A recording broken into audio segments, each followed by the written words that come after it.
You're listening to the Bloodshed Baddies.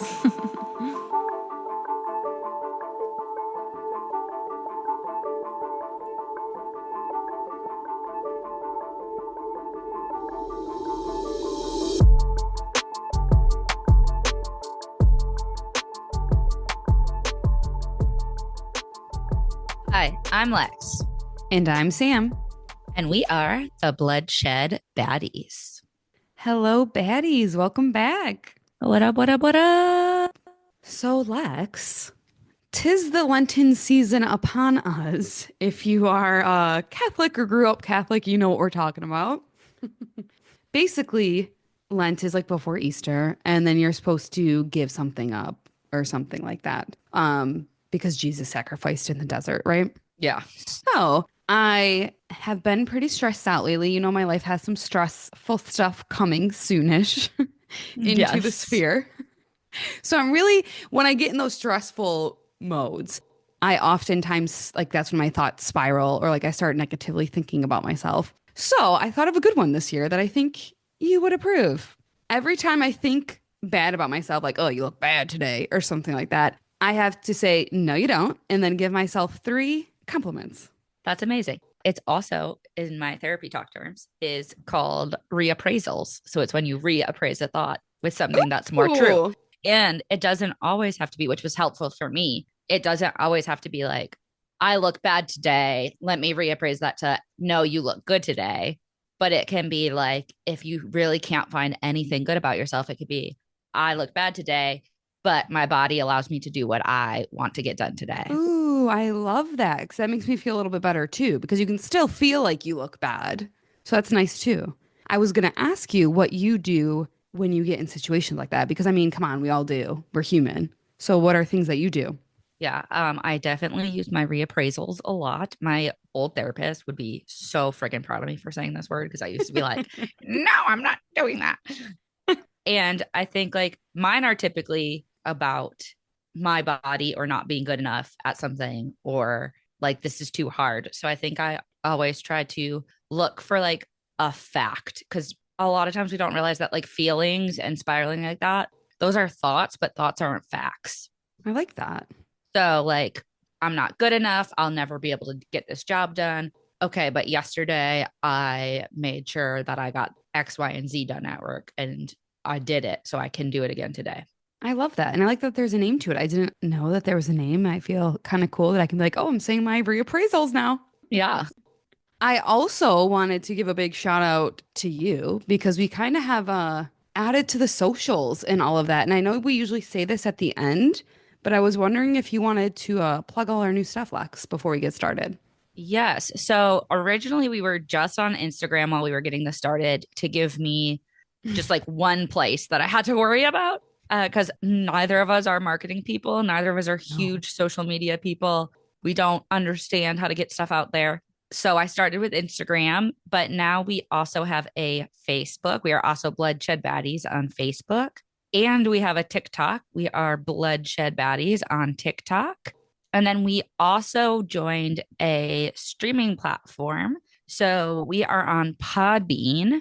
And if you want to check us out on Podbean, we are bloodshedbaddies.podbean.com. Yeah, so if you could all give us a follow if you have those platforms on all those platforms, that would be so fantastic. And don't forget to also give us a follow on any streaming service that you listen to us, whether it be Apple Podcasts, Spotify, Podbean, YouTube, we're on now, iHeart. That really We helps us are on out as YouTube. I well. forgot that. Ooh, YouTube. And Yeah. also, last thing I wanted to bring up, and I know again, we usually say this at the end, but if you have any suggestions, which people have been, email us, please, bloodshedbaddies@gmail.com. And if you have any stories, like true crime related, that you want to tell us, but it doesn't have to be murder, then you should share those as well. All right. Should we get into the case today? I'm actually stressed about your case today, Lex. It's a rough one. I do want to put a trigger warning right up front. There is a lot of sexual assault in this case. A Ugh. lot. I don't go into detail. I just say sexual assault because I don't think that that detail is needed, but it is a lot. So if that is something that you're not comfortable with, I would probably skip this one. We won't hold it against you because it's a heavy topic. Are you ready to get into it? I guess I have to be. So, we are actually going to Canada for this case. Hey, And we are getting in our time machine and going back to the 1980s. ooh, neon and big hair. Yep. On November 17th, 1988, the Metropolitan Toronto Police created a task force committed to finding the Scarborough rapist. Ugh. There were a series of rapes or attempted rapes that were occurring near Scarborough. Over what would end up being a 5-year period, over 24 rapes or attempted rapes were committed. The Scarborough rapist targeted young women in their teens or early 20s. He would threaten the woman about going to the police, verbally abuse them, and even beat them. Oh my. Most of the attacks happened outdoors. They had no leads until 2 years after the task force was created. And they actually had a victim who was able to describe the attacker to a sketch artist, and the portrait was sent out. I can't imagine how scary it would be living in that time, whether you are a young girl or that's a sister or a daughter or a friend. And the attacks happen outside. Everyone's probably inside scared. That's terrifying. And it happened for at least 7 years, it sounds like, which is also terrifying. Meanwhile, the police were about to have another issue on their hands. On June 29th, 1991, which was like 6 days after I was born, Lexi was just born, little baby Lex. I was a little baby in the hospital. Well, I probably wasn't in the hospital at that time. I was probably home, but whatever. So on June 29th, 1991, some people were fishing on Lake Gibson. They came across some concrete blocks that had arms, legs, feet, and a head in them. The next day, a torso was found in the water. The visual that is visualizing in my head is not good. Remains were identified as 14-year-old Leslie Mahaffy. 14. She had been reported missing on June 15th. Oh my God. That's a nightmare. 9 months later, on April 30th, 1992, a body was found in a ditch on the side of the rural road. Her head was shaved Ooh. and her face was beaten. She did have a very identifiable injury, though. She was missing the tip of her pinky finger from a previous injury, which made her super easy to identify. The body belonged to 15-year-old Kristen French. 15. So, just to clarify, all of these awful, terrible rapes are happening. And now these young women underneath the same demographic are showing up dead and mutilated or murdered and mutilated. Yes. Awful. So Kristen was reported missing 2 weeks earlier on April 16th. 2 weeks. She actually left a shoe behind in a church parking lot where a witness saw two people forcing the girl into a car. Two people. I don't like this at all. These two murders were being called the schoolgirl murders. The police were able to connect the murders after exhuming Leslie's body and noticing that the bruising was very similar to that of Kristen's. So yet again, another task force was created to try to find the murderer. At this point in time, do they believe it's two separate crimes? Yes. People. Yes. Okay. So then again, that adds to the terror and the craziness going on in the town. I'm terrified. So we're going to fast forward a year. And in February of 1993, police found a DNA match for the Scarborough rapist. Oh, The DNA belonged to Paul Bernardo. disgusting, awful turd monster. Are you ready to get angry? Oh, yeah. In 1990, 3 years earlier, Paul was actually questioned twice by the police after 3 people reported that the sketch of the rapist looked like him. 3 people talked to twice, and obviously they let this man's go. They did not believe he was a suspect, but they collected DNA samples at the time. They collected like a ton of DNA samples from like basically every lead they got, every person they questioned, random men in the community, And DNA was fairly new at the time, so it took a really long time to process because not only was it new, but they had collected so many samples. Also, for the times, these task forces are doing, besides the letting this man go, doing pretty good. They're connecting the murders, looking at the bruising, they're collecting DNA from everybody. That part is great. Well, are you about to get even more mad? Oh gosh, yeah. Paul was questioned a third time by police in relationship to the schoolgirl murders. So this guy is just the biggest, worst person ever.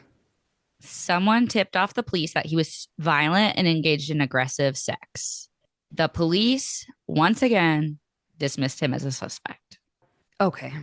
That right there is a huge marker for, and I know people out there like all kinds of stuff, but if someone is reporting that, that means that they probably didn't like what was happening. And that's a big marker for rape. And if she's talking about it with the murders, I don't know why. He obviously puts on a good face or a good show because why the heck are we letting him go, people? So once his DNA matched as the Scarborough rapist, the police tapped his phone and put him under surveillance. Okay. Paul Bernardo was an accountant. In 1987, October of 1987, Paul attended a conference at a hotel in Scarborough where he lived. Karla Homolka was a young woman attending a veterinarian conference at the same hotel. Both Paul and Karla were very attractive, very successful people. Mm. So Karla went down to the restaurant with a friend where she ran into Paul. Some sources say that within 20 minutes, they were in Paul's hotel room. 20 minutes.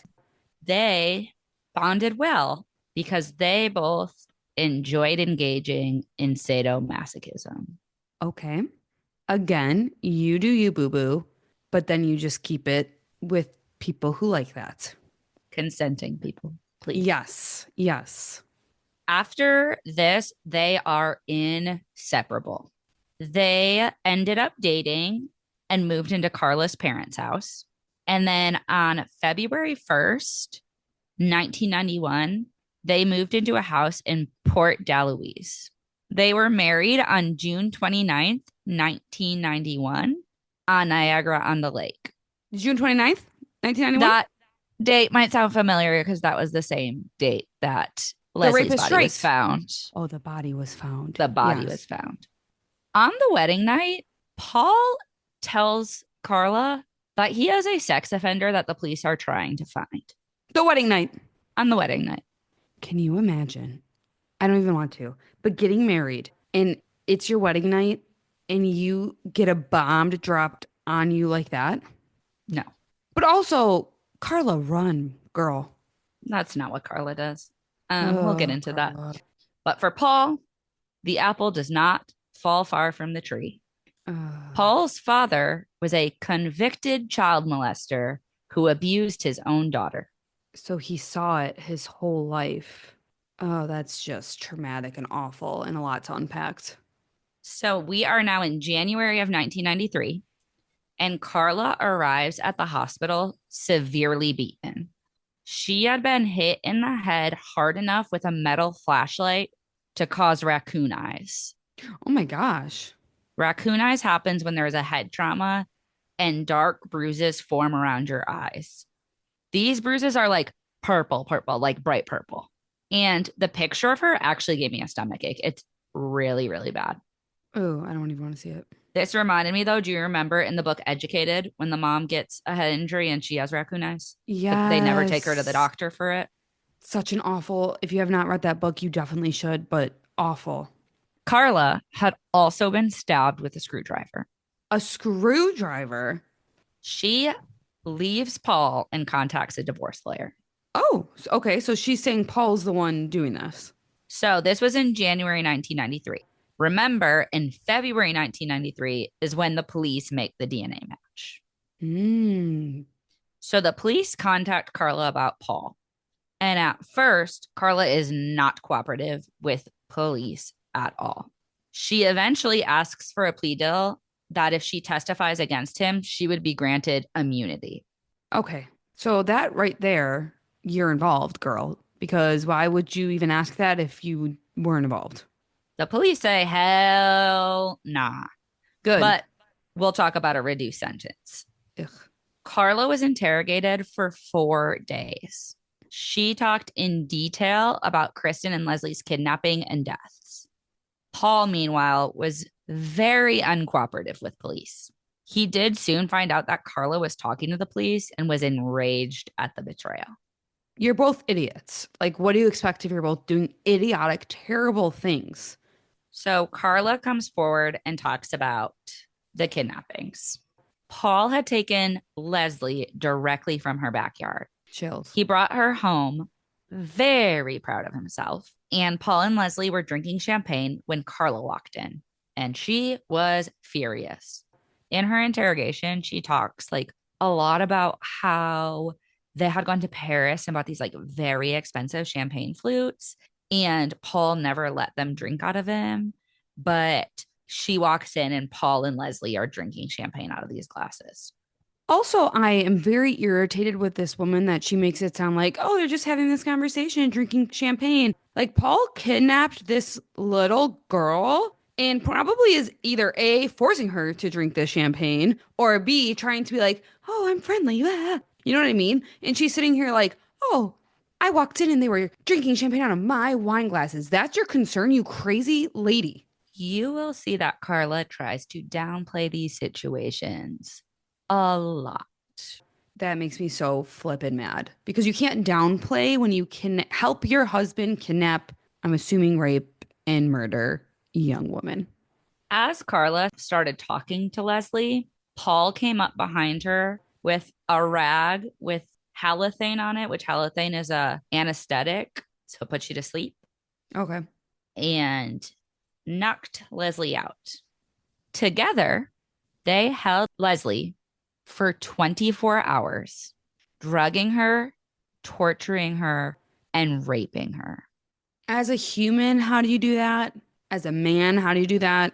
As a woman, how do you stand behind someone and help do that? How do two evil people like that find each other? I just am disgusted. They would give Leslie a teddy bear in between assaults. That's disgusting. Yeah. Do you think that's going to make it feel better? That's actually disgusting and creepy. And also, this is all from Carla's point of view, right? Yes. So she's like, oh, I was just talking and then he chloroformed her or whatever, antiseptic her. Girl, if you're doing all this, there was more of your involvement there. Come on. They eventually strangle her to death with an electric cord. They then dismember her, put her body parts in concrete, and disposed of the body at the lake. Just, hey, let's kidnap someone and do this. Okay. Kristen was next, and she was abducted on her way home from school. Karla and Paul stopped and asked Kristen for directions. Karla coaxes Kristen to the car, where Paul comes up behind her with a knife and forces her into the car. So now she's involved with the, oh, let me help you this time. Karla says on the drive home, she sat in the back seat with her and held her head down so no one could see her. I'm angry. They ended up holding Kristen for 3 days. Again, torturing her, raping her, and forcing her to drink large amounts of alcohol. What the heck? And that's so sad for them and their families that that's their end times was like that. No one deserves that. No. Our BFF Karla over here said that it really hurt her to have to murder the girls Get out of because here. she considered them friends and they would talk and put makeup on together when Paul was out. One, I have no belief in that whatsoever. Two, I don't do that kind of things to my friends. So they're not your little friends, Karla. You have this sick, wrapped vision of the world, and it's disgusting. Again, we are downplaying what happened to the highest level. Yes, your Oh, vicious we hung acts. out and we talked. We had girl talk. We did our makeup. How'd you do makeup if you're beating their faces in like that? How'd you put freaking foundation on that? Come on. Karla told police that she was an unwilling participant in the murders. She told the police about how Paul also abused her, and she claimed that he raped and tortured her just like he did to the girls. Karla struck a deal with police for a reduced 12-year sentence. 12 years. 12 years. As part of the trial, Karla underwent a psychiatric assessment where she confessed in their involvement in her little sister Tammy's death. She killed her little sister Tammy with her husband, her rapist, creepy husband. And she's a rapist, creepy girl as well. But they killed her little sister. Are you ready to get into it? Paul was very upset that Karla was not a virgin when they met. So he decided that he wanted to take her younger sister, Tammy, who was 15, he wanted to take her virginity. What? This is before they were married, pre-marriage? Karla agreed as a Christmas present to Paul. Oh, Christmas present. This I'm was gonna her be Christmas sick. present to Paul. During a family dinner, they drugged Tammy's drinks with an animal tranquilizer that Karla got from the vet's office. Karla, you were terrible from the beginning then. Karla participated and videotaped the entire thing. She videotaped her sister's rape. Once the abuse had ended, Tammy began to choke on her own vomit from overdosing on the drugs, the animal tranquilizers. When they could not revive her, they cleaned her up, hid the tape, and called an ambulance. She had a burn mark on her face. When the EMTs asked about this burn, Paul said it was carpet burn from when he had to drag her body up from the basement stairs. The burn on her face was actually caused by halothane, which was put on a cloth over her mouth. What they used on the other victims as well. Tammy's family was asleep in the house the entire time. Ew. Ew. Once Tammy was at the hospital, she was declared dead, and the hospital was told that Tammy had drank too much and vomited in her sleep and choked on it. I honestly feel like I could be sick. Like, I'm not even kidding. That's the most evil thing I've ever heard. And then it also makes me question. I wonder if them like stealing these other women and doing what they did was recreating this time. Well, you're about to get even sicker. Oh, great. After the death of her sister, Karla would dress in her sister's clothes to turn on Paul. I literally can't. No words. Once they got away with the murder, Paul wanted more. And this Yep. is where they began abducting young girls. I just, this is when sometimes I think that, like, and I know Paul had a rough childhood, but like people are born evil because that's something unimaginable, unthinkable in the cruelest ways. Were both born evil and unfortunately found each other and wreaked havoc on a bunch of people's lives, not only their victims, but their victims' families and friends and loved ones. So they can both poo off. On July 6th, 1993, Karla was sentenced to 12 years, in which many people called a deal with the devil. Yeah, I agree. Over a year after Karla was sentenced, videotapes of the three girls' rape, torture, and murder were turned over to the police. So they videotaped it all. Paul's old lawyer had collected the videos from his hiding spot. He didn't initially turn them over to police. In these videos, it seems that Karla was a willing participant and even seemed to enjoy herself. The lawyer actually ended up getting charged with obstruction of justice, but was acquitted. And the public was outraged at all of this, obviously, when it came out. I agree, but I was wondering if it's the lawyer. I know there's all those different like rules. Like, are they able to keep that? I don't know. No. Karla was released on July 4th, 2005. I was hoping that she messed up in jail or something and never got out or saw the light of day. I can't even believe you're sitting here telling me that she got out. What day again? I'm sorry. July 4th, 2005. Flippin' Independence Day. She now lives in Quebec with her husband, No. who is her lawyer's brother, and their 3 children. She has 3 children. With her lawyer's brother. With her lawyer's brother, who obviously knows what happened and seen the videos and decided that let's make babies. And all I can do is pray for these children that they're not. If she's doing it to her sister, Alexis, I don't think it's beyond her to be abusive to her children. You know what I mean? So I cannot believe that. I have bellyache issues right now. This is a terrible one. Paul admitted to kidnapping, drugging, and raping the girls, but claimed that Karla was the one who killed them. No Paul's matter what, you're trial both terrible. I'm sorry.